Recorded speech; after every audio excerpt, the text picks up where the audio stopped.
Hey everyone, welcome back to my channel Arpita official. আশা করছি তোমরাও খুব ভালো আছো আর আমিও খুব ভালো আছি। অনেকদিন পরে চলে আসলাম আরও একটি ব্লগ ভিডিও নিয়ে। তো এটা হলো বার্থডে স্পেশাল ব্লগ। বার্থডেটা হলো আমি সারাদিনটা কেমন করে কাটালাম এই ছোট্ট একটা ভিডিওর মধ্যে স্মৃতি হয়ে থাকবে। তো প্রথমেই সকালবেলা আমি মা আর বাবা ঘুম থেকে উঠে স্নান করে চলে গিয়েছিলাম দক্ষিণেশ্বর। বোন যেতে পারিনি কারণ বোনের এক্সাম ছিল, তাই জন্য। তো দক্ষিণেশ্বরে আসার পরে আমরা এখানে গঙ্গার ঘাটে আমি মা বাবা সবাই মাথায় জল দিয়ে পাটা ধুয়ে নিলাম, হাত মুখ। তো তারপরে মা বাবাকে বলছিলাম তোমরা একটুখানি হেঁটে আসো, আমি ভিডিও করে নিই। তো তারপরে পুজো দেওয়ার জন্য ডালা কিনে নিয়েছি। তো ভেতরে গিয়ে তো কোনো ক্যামেরার অ্যালাউ নেই। তো যাই হোক, পুজো দেওয়ার পরে আমরা এখানে বাইরে এসে দুটো ঠাকুর কিনে নিয়েছি। ঠাকুর দুটো পরে দেখাচ্ছি।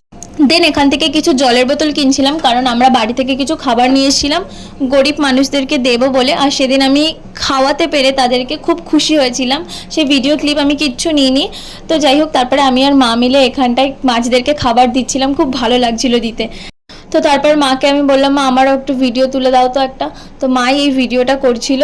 যাই হোক, মা যেটুখানি পারে সেটুখানিই করেছে। তো তারপরে মা আর বাবা চলে আসলাম আমরা সবাই মিলে খেতে, কিন্তু আমি খাইনি, মা আর বাবা কচুরি খেয়েছিল কারণ আমি বাড়িতে এসে পুজো দেবো তাই।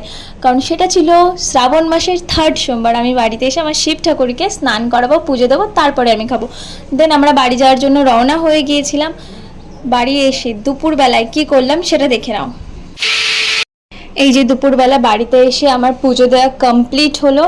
পুজো দেওয়ার পরে দেন আমি রান্নাঘরে চলে গেলাম। রান্নাঘরে গিয়ে দেখছি মা আমার জন্য ফ্রাইড রাইস আর পনিরের তরকারি করেছিল কারণ আমি নিরামিষ খাবো তাই। দেখাবি না? তোকে দেখাইনি আমি।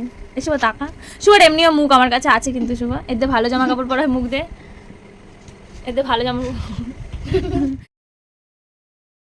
Two you happy birthday Kadu happy birthday to you.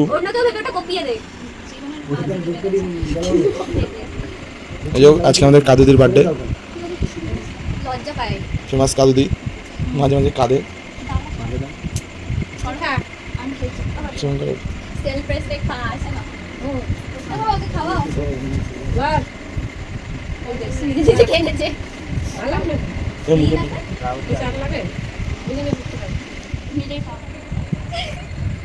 Happy birthday ভাই। আমি এক্ষুনি মুছে আসলাম। করো মনে হচ্ছে না সাইড অন্য কিছু আছে। চল আইটো খাও। ইস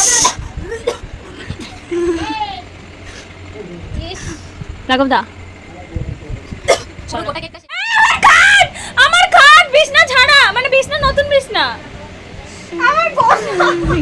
রাঘব দা আসো খাবে কি খেতে আসছো? এখানে যে শিব ঠাকুরটা লোকনাথ বাবা, এটা আমার বাবা আর মা গিফট করেছিল। আর এখানে এত গিফট দেখতে পাচ্ছ, এটা আমার বুনুর বান্ধবী আর তার ভাই দিয়েছিল। আর এখানে যে এই ফটো ফ্রেমটা, এটাও একটা গিফট পেয়েছি। আর এই ছবিটা পিয়াসা এঁকেছে, তো খুব ভালো লেগেছিল। আর এই চকলেটগুলো দিয়েছিল আমার একটা বুনু।